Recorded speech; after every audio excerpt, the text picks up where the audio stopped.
Najua umekuwa ni mmoja kati ya watu ambao mmekuwa mkijiuliza sana mambo mengi, maswali mengi kuhusiana na hali halisi ya maisha ya mwanadamu. Na leo tutazungumzia hasa kipengele cha ni namna gani ambavyo binadamu anaweza kujitambua, kwa maana ya kwamba kule alikotoka, alipo na anakokwenda. Kwa maana kabla hujazaliwa, baada ya kuzaliwa na baada ya kufa.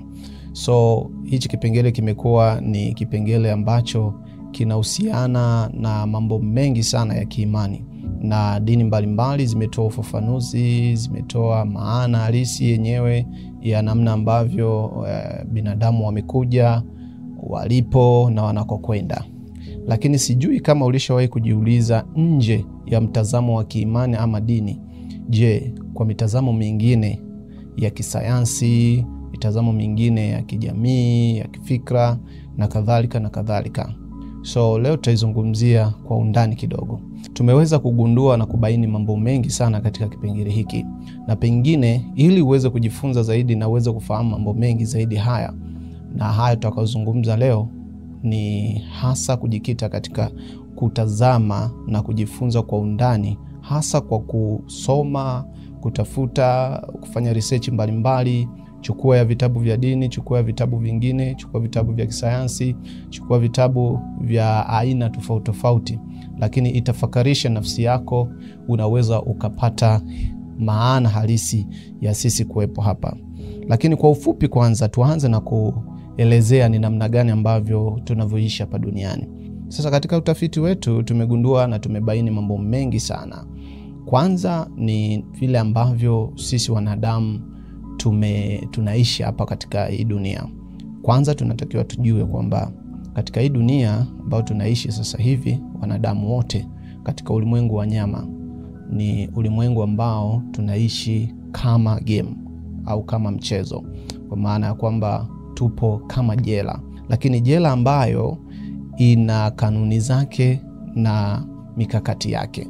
So na ili uingie katika hiyo jela, lazima kuna masharti, kuna utaratibu, kuna aina fulani ya mfumo utakutana nao. Sasa tuanze kuelezea mambo fulani. Je, kabla ya kuja hapa duniani, kabla ya kuzaliwa, mambo ambayo yanafanyika hapa duniani au maisha unaoishi hapa duniani, una uwezo wa kuyabadilisha?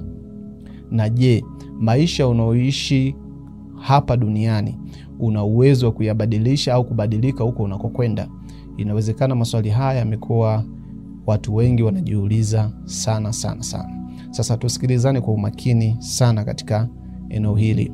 Kimsingi, kama nilivyoeleza awali, maisha haya ambayo tunaishi hapa ni maisha ambayo watu wengi tunaishi katika game, katika mchezo.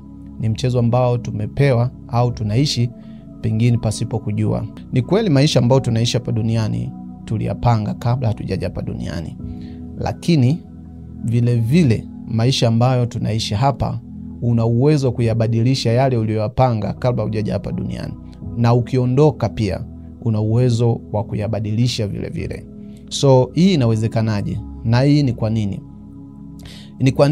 Inawezekanaje? Ni kwa sababu ya hali, mazingira, mipaka na kanuni za ulimwengu.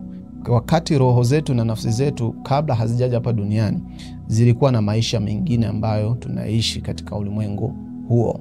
So kuna mambo mengi ambayo nafsi, roho viliweka mikakati na mipango pindi watakapokuja huku, au pindi watakapozaliwa katika hali nyingine, ni kwamba itakuja kuishije. Na walipofika hapa, nafsi zilivyokuja hapa na kuja tulipoingia katika hii dunia, maana yake yale ambayo tuliyapanga kule, ina uwezekano wa kuishi maisha haya hapa. Lakini shida inayokuja hapa ni kwamba tulipokuja kwenye hii dunia tulikuta mifumo mingine ambayo imetulazimisha kutokuishi yale maisha ambayo tuliyapanga kule. Kwa nini? Kwa sababu hapa tulikuta mifumo mbalimbali. Tulikuta mifumo ya kiserikali, mifumo ya kijamii, mifumo ya kidini na mambo mengine, mifumo ya kisiasa, mifumo ya kisayansi. Kwa mambo mengi ambayo tulikutana nayo hapa na tumekutana nayo hapa katika ulimwengu huu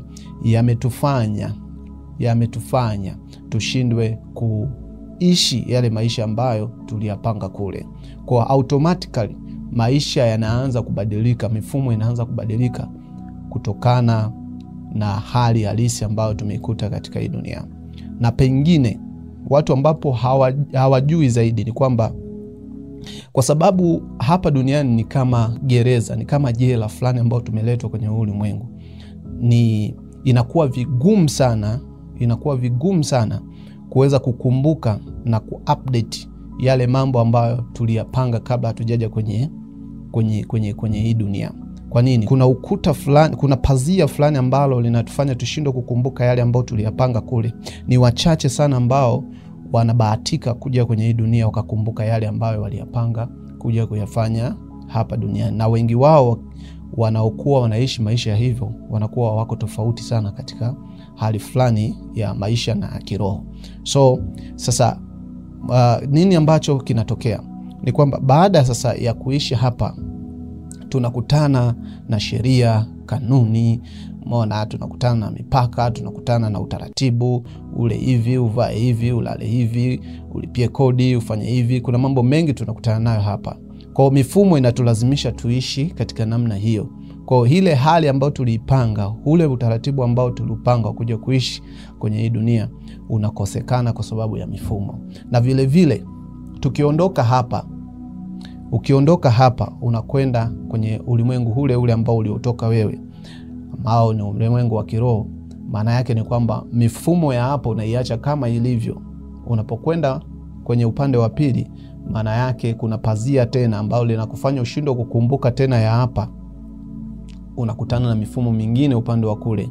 Sasa itategemea pazia liliopo kutoka hapa kwenda upande wa pili baada ya kufa, pazia lake ni zito kiasi gani.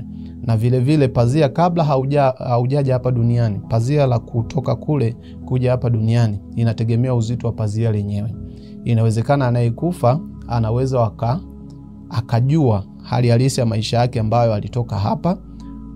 Na vile vile mtu anayekuja hapa kwenye pazia hili la kuja hapa duniani, inawezekana ikawa ni ngumu kujua maisha aliyotokea kule kwa sababu ya pazia labda inawezekana ni zito.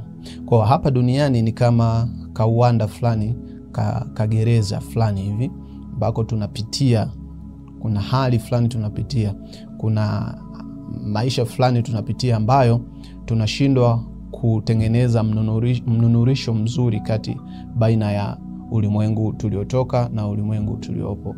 Hapa ni kama jela.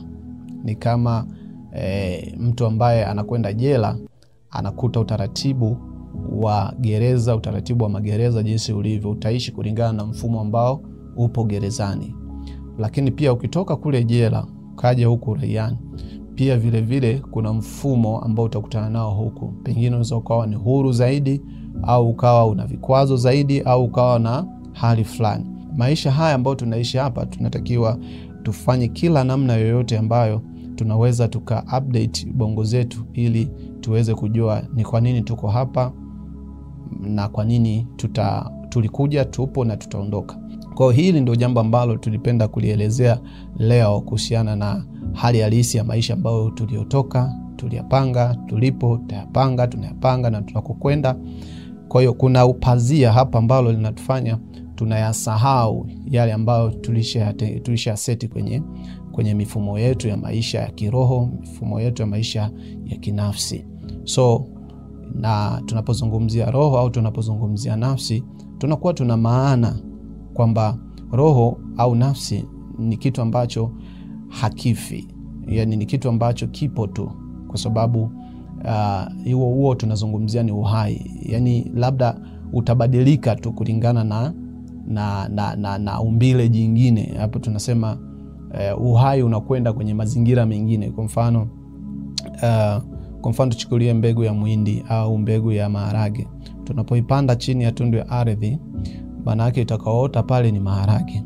Haimaanishi iliyopandwa pale ilikuwa sio maharage.